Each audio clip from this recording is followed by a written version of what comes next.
Diabetes और cancer, इसमें क्या रिलेशनशिप है? कोई रिस्क है क्या डायबिटीज से कैंसर का या कैंसर से डायबिटीज का? और नॉर्मल पॉपुलेशन जिसको डायबिटीज है, क्या वो कैंसर के लिए ज़्यादा प्रीडिस्पोज्ड है?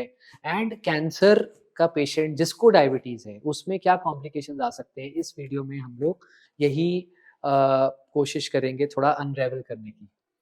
एक चीज सबसे पहले जानने वाली ये है कि India is the diabetes capital of the world.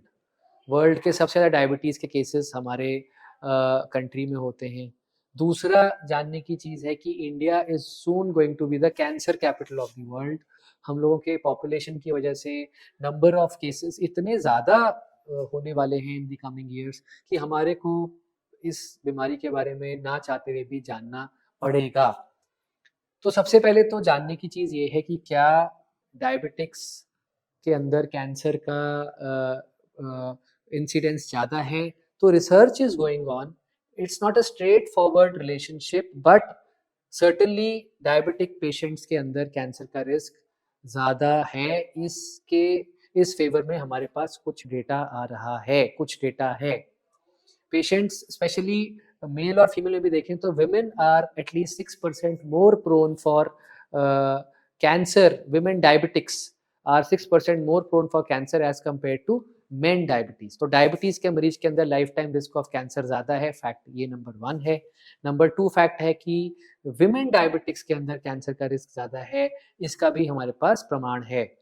Diabetes in itself जो कैंसर्स करती है उसमें breast cancer, endometrial cancer, ovarian cancer, ये फीमेल्स में बहुत कॉमन है। मेल्स में कोलोरेक्टल कैंसर, प्रोस्टेटिक कैंसर, ये कुछ ऐसे कैंसर्स हैं जो कि मेल्स में कॉमन है इन डायबिटिक्स।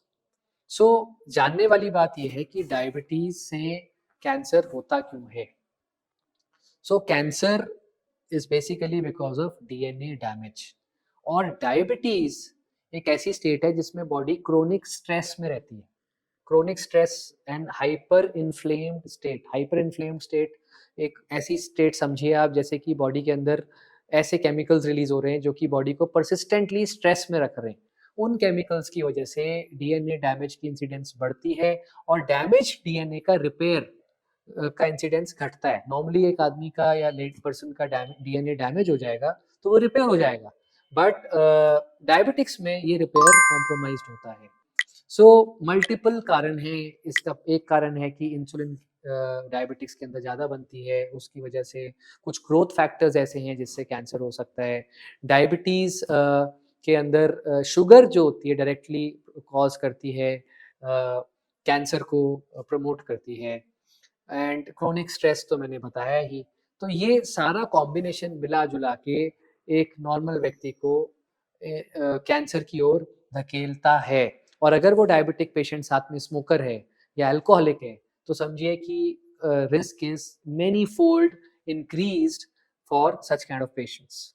एक चीज जो और कॉमन है डायबिटिक्स में वो है ओबेसिटी। बहुत ही रेयर होगा कि एक नॉन ओबीस व्यक्ति को डायबिटीज है। ओबेसिटी और कैंसर का लिंक तो वैसे ही सबको पता है। ये लिंक इस हद तक प्रूव हो चुका है या साइंस इस हद तक आ रही है कि इवन एक दवाई होती है मेटफॉर्मिन। मेटफॉर्मिन काफी डेटा है डायबिटीज के कैंसर के ट्रीटमेंट में। कैंसर के इलाज में आजकल मेटफॉर्मिन को पढ़ा जा रहा है। जब मैं ये कह रहा हूँ इसका मतलब ये नहीं कि सारे कैंसर पेशेंट्स मेटफॉर्मिन खाना शुरू कर दें। ये पॉइंट सिर्फ इसलिए था जस्ट टू ड्राइव होम कि diabetes cancer is now intermingled, diabetics are at increase risk of cancer. Further इस चीज को आजकल हम देख रहे हैं बच्चों में ओबेसिटी आ रही है जिसको बोलते हैं चाइल्डहुड ओबेसिटी। सो चाइल्डहुड से ही स्टार्ट हो रहा है हमारे कंट्री में problem, childhood obesity leading to adult diabetes and leading to may be increase risk of cancer. बात खाली यहाँ पे नहीं है, इसका उल्टा भी सत्य है कि जो कैंसर पेशेंट्स हैं उनके अंदर अगर डायबिटीज अनकंट्रोल्ड है तो उनके भी काफी कॉम्प्लिकेशंस हैं। सबसे पहले तो उनके अंदर the side effects of treatment increase. For example अगर किसी कैंसर पेशेंट को डायबिटीज है और शुगर कंट्रोल में नहीं है, तो उसका अगर सर्जरी हो रहा है तो वुंड हीलिंग कॉम्प्रोमाइज हो जाता है, वुंड हील करने में बहुत टाइम लगता है। कैंसर पेशेंट्स और डायब अगर अनकंट्रोल्ड शुगर के साथ हैं, उनको जो कीमोथेरेपी या दवाइयाँ दी जाती हैं, उनके साइड इफेक्ट्स बढ़ जाते हैं, नोज़िया, वॉमिटिंग, फटीग, ये सारे के सारे इंसिडेंसेस बढ़ जाते हैं एक कैंसर पेशेंट जिसको शुगर की अनकंट्रोल्ड बीमारी है। कैंसर पेशेंट्स के अंदर अगर अनकंट्रोल्ड डायबिटीज़ है, तो उनको इन्फेक्शन का रिस्क बढ़ जाता है। कैंसर के पेशेंट के अंदर अगर अनकंट्रोल्ड डायबिटीज़ है, तो उनको ट्रीटमेंट की सक्सेस के चांसेस कम हो जाते हैं। तो ये एक काफ़ी इग्नोर्ड टॉपिक है जहाँ पे अगर एक कैंसर पेशेंट को डायबिटीज़ होती है तो कहीं न कहीं डायबिटीज़ बैक सीट ले लेती है। तो एज़ अ ऑन्कोलॉजिस्ट मैं ये मैसेज बड़ा क्लियरली देना चाहता हूँ कि जब भी एक डायबिटिक पेशेंट का इलाज हो रहा होता है तो उस व्यक्ति को आपकी डॉक्टर्स के साथ बैठ के डिस्कस करना है कि व्हाट अबाउट द डायबिटीज़? हर बड़े कैंसर सेंटर में ऑन्कोलॉजी की टीम के 7 इंग्रेन्ड होते हैं एक फिजिशियन जो कि साइमल्टेनियसली शुगर कंट्रोल करते हैं। इसमें मैं एक पॉइंट डालना चाहता हूँ कि शुगर हमें एक एवरेज सी रेंज में रखना है, एक बहुत एक्सट्रीम्स में नहीं जाना। कई लोग बिल्कुल डायबिटीज़ का ट्रीटमेंट इग्नोर कर देते हैं, छोड़ते तो नहीं है, इग्नोर कर देते हैं, भूल जाते हैं और कई लोग उल्टा करते हैं, शुगर खाना ही बंद कर देते हैं। ये भी बिल्कुल गलत एडवाइस है और अक्सर लोग बोलते हैं सर हमने शुगर खाना छोड़ दिया, तो अगर एक डायबिटिक पेशेंट बिल्कुल शुगर खाना छोड़ देगा, तो कहीं न कहीं जो दवाइयाँ वो डायबिटीज़ की खा रहा है, उससे हाइपोग्लाइसीमिया हो सकता है और हाइपोग्लाइसीमिया काफ़ी घातक होता है। So the message which I am trying to give in this video is कि diabetes and cancer have a relationship. एक नॉर्मल व्यक्ति जिसको डायबिटीज है उसको लाइफ टाइम में कैंसर का रिस्क बढ़ता है।